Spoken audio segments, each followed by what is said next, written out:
I don't need to be working for you. Know, it's hard working for your people, black folks. You know, the retirement plan is not that great. And if you think about it, I've done some research on black men who have worked for economic empowerment. And I plan at some point, when I have some more time, I don't know where I'm going to get that, to write a book titled If I Should Die on My Way to Freedom. And it chronicles the lives of many, many men who worked for economic empowerment, worked toward that, and who died before the age of 60. And it's eerie when you look at the long list of men who either died under mysterious circumstances or were assassinated because, obviously because they were trying to work for black people. It's rough out there, y'all, working for black folks. But some of us are called to do that. I call those, including myself, tree shakers. And if you get my new book, Black Empowerment with an Attitude, read the epilogue and you will see in the epilogue what I call, how I characterize that whole notion of working for our people. Because there's not a lot of return for that, believe me. But you know, in the long run, we'll get our reward, even if the reward is in our children and grandchildren. That makes it all worthwhile. But there's a long list of black men who died prior to the age of 60. I mean, as far back as David Walker, who was poisoned, they say, because he wrote the book, David Walker's Appeal. And you bring it forward in modern history, you can see people like Mickey Leland and Marcus Garvey, Malcolm X, Martin Luther King, of course, Medgar Evers, I said Mickey Leland, Ken Bridges, dear friend of mine, assassinated, age 53, right here in Cincinnati. Mark Pastor died, I think he was 41. Craig Edwards, he was 53 when he died.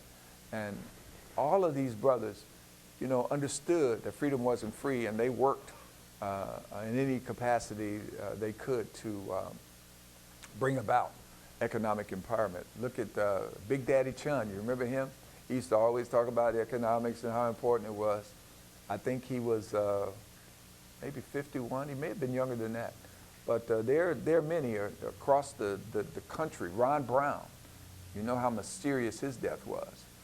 This guy was on his way to what some said the first black president back then. And all of a sudden he's in a plane and plane crashes. And they say that there was a bullet hole in his head. I didn't see it, but that's what they say.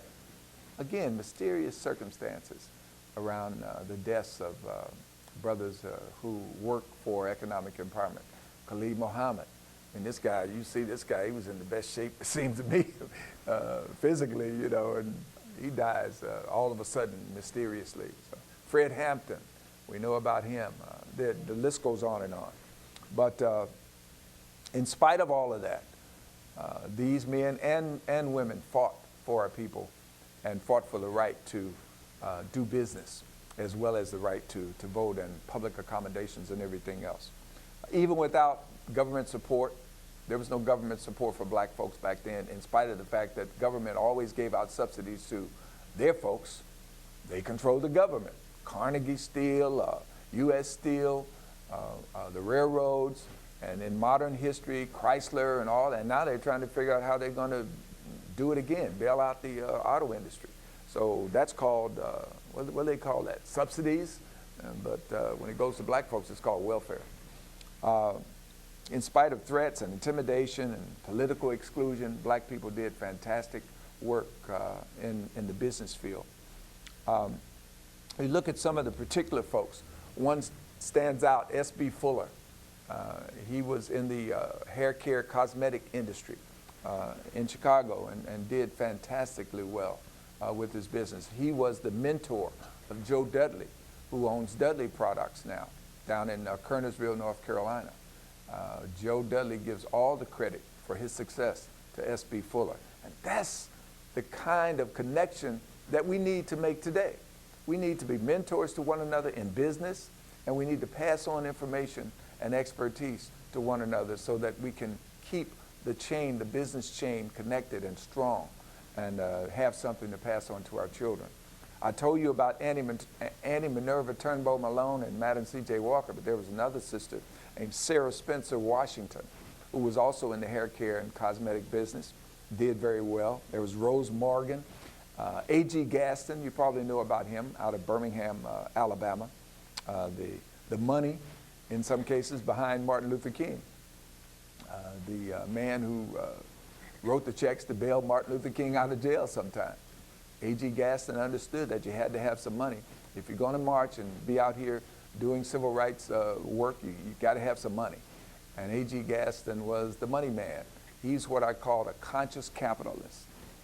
You know, we talk about raising our consciousness a lot, but we also have to keep in mind that we must raise capital. So we have to raise consciousness and capital at the same time. And when you have a conscious capitalist who is black, you have something on your hands. You have a very positive influence in the community, and you have a powerful force that you can rely on because he's going to do the right thing. He's conscious, or she's conscious. And you also have a very dangerous person to the establishment. A.G. Gaston established all kinds of businesses in Alabama, and the remnants of which are still there in Birmingham. So that's a person that we should all study and learn about. John Johnson, I told you, everybody from Anthony Johnson to John Johnson. John Johnson started his business with $500 that he borrowed from his mother. And he looked around in 1985, I think it was, his business was worth $500 million. So from $500 to $500 million. Of course, he died in recent years. I've forgotten the year, somewhere around 2000. Well, I'm not going to guess. You can look that up. But obviously what he did still exists. He passed it on to his daughter, and she's running the business now. Ebony and Jed, and he had a cosmetics company too, hair care, Ravine. I don't know if that's still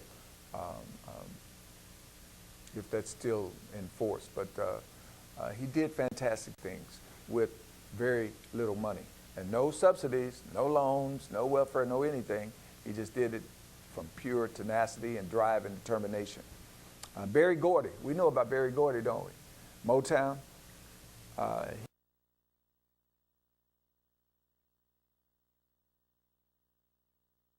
His family had a pool of money, and you had to go, and family members had to go and present their business ideas to the family. He was turned down the first time, I heard, and then he went back again, improved his plan, and went back and got his $800, and the rest is history when it comes to Motown. He sold Motown for $61 million.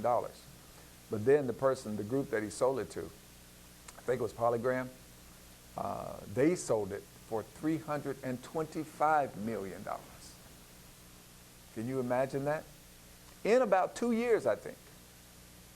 I don't know if Berry Gordy made his move too soon, but I mean, what are you going to do? $61 million, I mean, that's nothing to sneeze at either. But it shows you how business works. Berry Gordy was indeed one of our, and still is, of course, one of our most famous entrepreneurs. And then we had a guy named Reginald Lewis, who came along in 1987 and had the audacity, that's a word that's going around now, the audacity to think he could buy TLC Beatrice Foods for $1 billion. And he did it through a leveraged buyout. And then he wrote a book called Why Should White Guys Have All the Fun? Of course, he died too, before the age of 60.